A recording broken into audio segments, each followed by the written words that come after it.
Good day kay Banatics, welcome back po sa ating YouTube channel. So pag-uusapan natin ngayon sa vlog natin ito yung kaibahan ng mga sabol at yung mga may bahid na African lovebirds. So yung mga ganitong ibon kay Banatics, mahalaga ito na malaman ninyo lalong-lalo na sa mga baguhan na nag-iibon. Kasi nga kung ikaw ay papasok dun sa tinatawag na word na quality, yun po yung mga basehan na kailangan mong matutunan. So kung quality ang hanap mo, ay yung pipiliin mo talaga yung mga ibon na sabol. At kung ano naman, kung pag-alaga lang at yung mga pang ano lang, mga pang pets lang, so pwede ka na dun sa tinatawag nilang mga may bahid. So usually itong mga quality na to, itong mga sable na to, ito yung mga medyo may value o may halaga. Kasi medyo mas mataas yung value nila kaysa dun sa mga may bahid. So itong mga may bahid naman, ito yung usually marami ang makikita nyo nito. Kasi lumalabas talaga itong mga ganitong paanak ng mga African lovers, yung mga may bahid o yung madudungis yung mga muka. Lumalabas talaga to, lalong lalo na sa mga nagpa-project ng mga pinagpapares nila yung mga fisher, pinares nila sa mga perso o yung mga sunog ang ulo. So ang ang resulta nun ay nagkakaroon ng mga hybrid na tinatawag o yung mga may bahid. So sa vlog natin ito mga kaibanatics, ituturo natin kung ano yung kaibahan nila sa itsura, ano yung kaibahan nila sa balahibo nila, para naman ma-distinguish natin yung mga may bahid at yung mga sable na tinatawag na masasabi natin mga quality birds. So tara, samahan niyo ako. 3, 2, 1.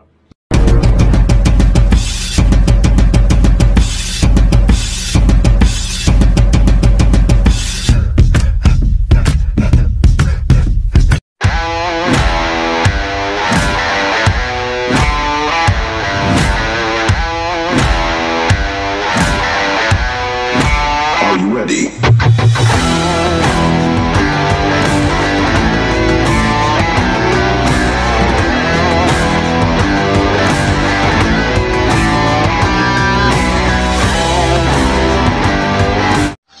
So ito mga kaibanatics, meron tayong hawak dito na dalawang ibon. Dalawang ibon na green opaline, green series. So pag tinawag natin green series, ano nga ulit? Sila yung mga red beak na mga mga African lovebirds. So ito mga kaibanatics, pansinin niyo yung dalawa. So itong natin, itong isa, medyo may itim. May bahid siyang itim dito sa mapapansin niyo. So ito namang isa, wala siyang bahid na itim. So malinis siya itong nasa kanan na na hawak ko na African lovebirds. So ito siya. So ilalapag natin kay Banatics. Tignan natin kung anong kaibahan nilang dalawa. So ayan mga kaibanatics, ito sila. Yung dalawa kanina na hawak natin. So yung banda rito, ito mapapansin niyo, yun yung tinatawag na green opaline sable. So makikita nyo yung sable niya, yung pagka-sable ng ibon na ito ay malinis. So wala kayong makikitang bahid na itim dun sa kanyang ulo.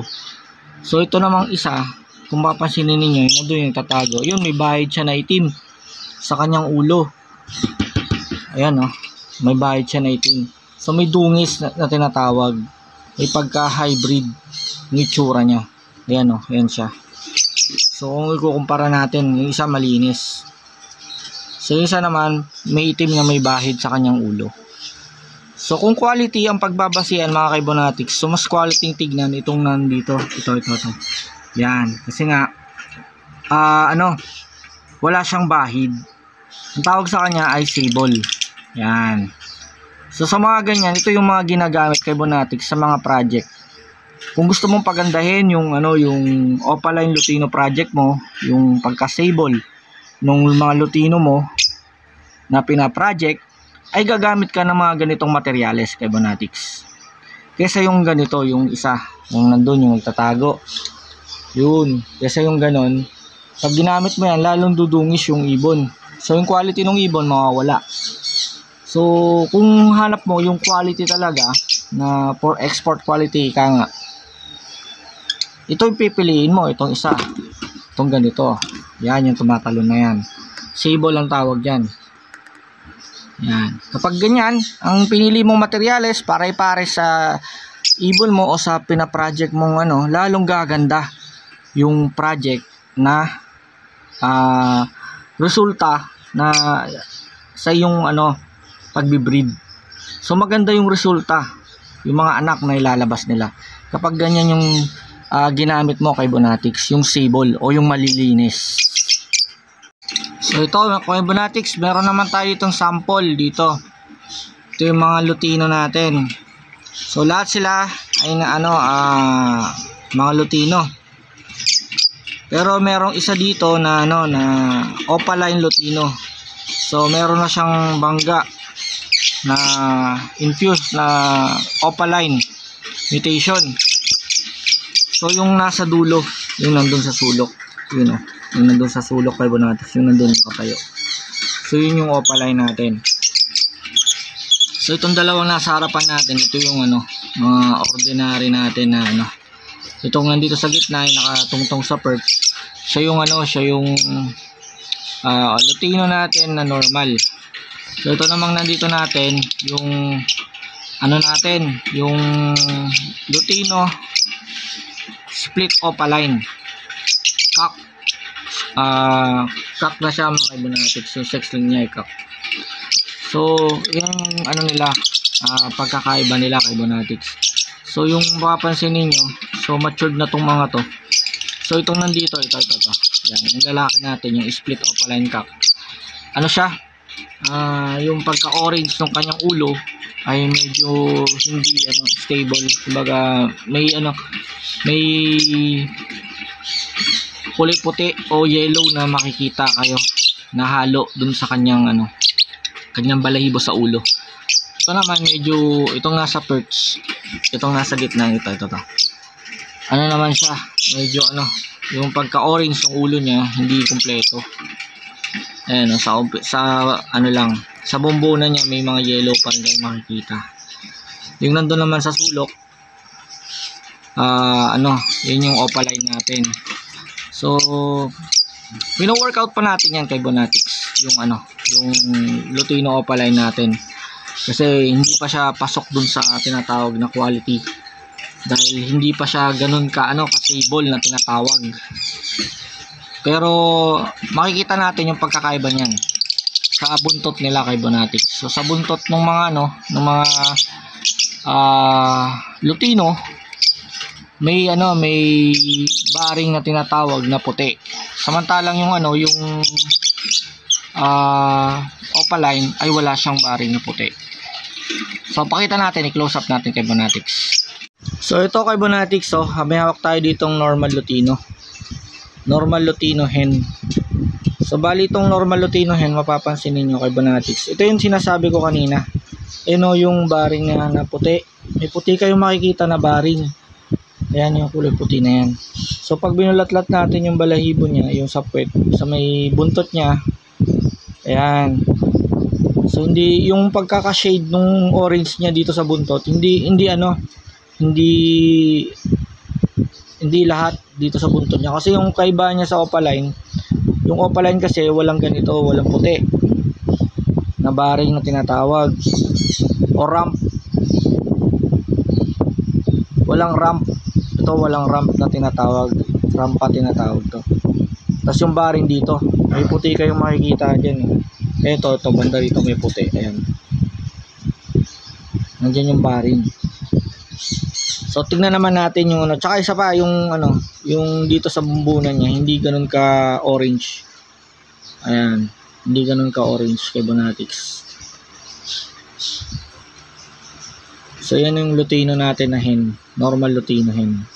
So tingnan naman natin yung ano natin, yung Opaline, anong kaiba niya. So ito naman kay Bonatics yung Opaline natin, yung Lutino Opaline hen. So tignan natin kung anong kaiba niya sa buntot. So ito kay Bonatics, wala siyang ramp na puti dito sa buntot niya. So plain lang siya na yellow dito. Tapos kung sa buntot naman, ilalaglag natin yung buntot niya. Ayan. So sa buntot niya, wala kayong makikita. Lang, medyo lumalabo. So ayan yung buntot niya, diretso yung pagkaka-orange kay Bonatics. Diretso yung orange, yung shade ng orange niya dito sa buntot. Tapos wala siyang puti sa dulo. Ayan, diretso lang. Ayan, diretso yung ano niya. So yung mga quality na Opaline Lutino, talagang makikita ninyo talaga na yung buntot nila, yung pagkaka-orange sa buntot nila, kung ano yung kulay ng ulo nila na orange na sable, ganun din dito sa buntot. Direct, mas marami yung ano niya, yung kanyang orange na shade dito. Tapos wala siyang rump na puti dito sa buntot niya. The plain lang siya na yellow. So yun yung kaibahan kay Bonatics nung Lutino na normal at ng Opaline na ano na Lutino. Ito yung hawak ko ngayon, yung Lutino Opaline. Ito siya. Ayan. So mas ano darker yung pagkaka-shade ng orange niyan. Compare dun kanina sa normal na Lutino, medyo mapusyaw o pale yung ano yung kanyang pagkaka-orange ay hindi ganun katingkad. So may mas matitingkad pa diyan yung mga tinatawag nilang Mangoline na ano na Lutino Opaline. Na talagang makikita mo napakaganda ng pagkaka-orange niya dito. Napakatingkad ng pagkaka-orange niya, tapos sable na sable hanggang leeg. Wala kang makikitang bahid na yellow na ganyan. So wino-workout natin yung ibon natin na maging ganon kay Bonatics. So bali mag-acquire tayo ng mga sable na green. Ito, pasalamat tayo, meron tayo ditong isa na napabuga na sable na green Opaline. So ipapares natin doon yung itong ibon na to para magkaroon tayo, makapagpabuga tayo ng mga ibon na super quality na sable na Lutino Opaline. So maganda may ganun ka sa ibonan mo kasi kumbaga yung mga ganong ibon ay one of a kind. Ikaw lang madidistinguish ka na ikaw lang ang mayroong ganong line na ibon na magaganda at super tingkad ng pagkaka sable nila. So kapag ka ganun, ikaw ang hahanapin, pangalan mo yung hahanapin. Ay si i-repair kita sa kay Ren Bonatics, marami siyang ganun. Yung mga ganun, gusto kong balang araw ma-refer tayo ng ganun At syempre may share na rin natin sa iba nating kay Bonatics. So may parapol natin ng free, di ba? O tingnan naman natin kung kay Bonatics yung iba pa nating ibon, yung pagkakaiba nila. Yung sable sa Blue Series naman tayo pumunta mga kay Bonatics. So ayan kay Bonatics, meron tayo ditong dalawang Opaline na hawak. Ito naman yung Blue Series na Opaline. So kanina hawak natin yung mga Green Series o yung mga Red Beak. Ito naman White Beak. Ayan, White Beak siya. Beak yung tuka niya. Aray. Makikita ninyo kaibahan nilang dalawa. So ito medyo madungis. Talagang madungis. Ito naman ay malinis. Makikita ninyo, ayan, malinis. Wala siyang bahid na itim dito sa kanyang ulo, saka sa gilid ng kanyang Bali, ito yung Opapil, Blue Opapil natin. Ito naman yung Blue Opa. Ito. Blue Opa Throwback Par Blue. So madungi siya. So marahil yung may roots.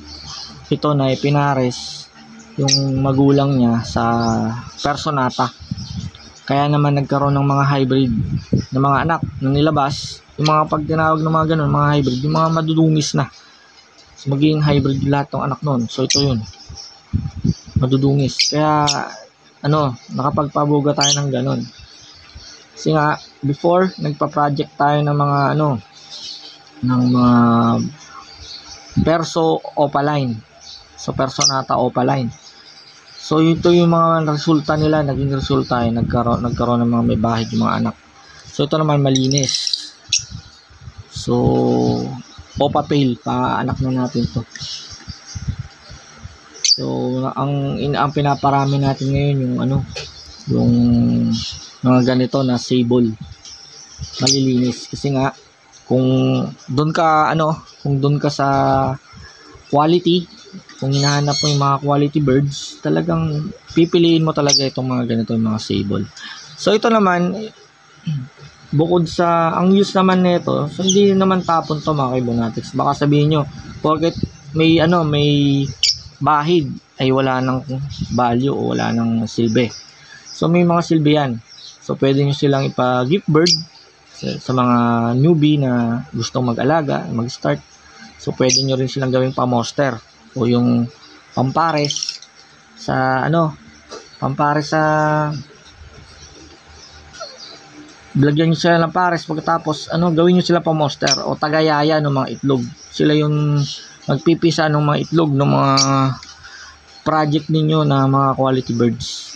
So yun yung mga use nila Kibonatics. So makita nyo na yung kaiba nila, So ipapasok natin sila dun sa sa photo box para makita natin yung kaiba nila. So ayan Kibonatics, so nailapag na natin sila.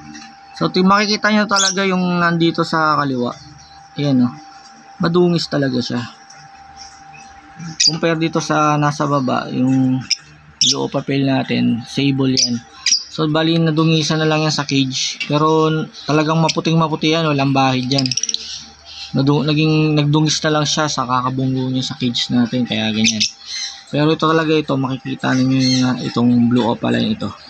Talagang madungis talaga kasi nga galing siya dun sa sa project na Personata Opaline. So nagpa-project tayo ng Personata Opaline, kaya nung pinagpares natin yung Fisher, yung yung blue opa, tapos pinares natin sa bio opaline, bio Personata split opa. Ayun, ito yung kinalabasan na mga anak. So ang sex link nito hen, kasi split opa yung tatay niya na perso at yung nanay niya ay blue opaline. So ayan Kibonatics, nakita ninyo kaibahan nila yung sabol at may bahid. Meron pa tayo dito sample Kibonatics, ito violet. Yung violet madungis, to madungis, tapos yung isa malinis, to yung blue opa. So para silang opala, yung isa violet, ito nandito, to violet to. Ayan, yung yellow pa yung yellow pa yung toka, bata pa kasi siya. Tapos ito naman blue, ito blue, yung puti na toka, yun yung sable natin. So yan yung mga kaiba nila Kibonatics, sa may bahid at mga sable.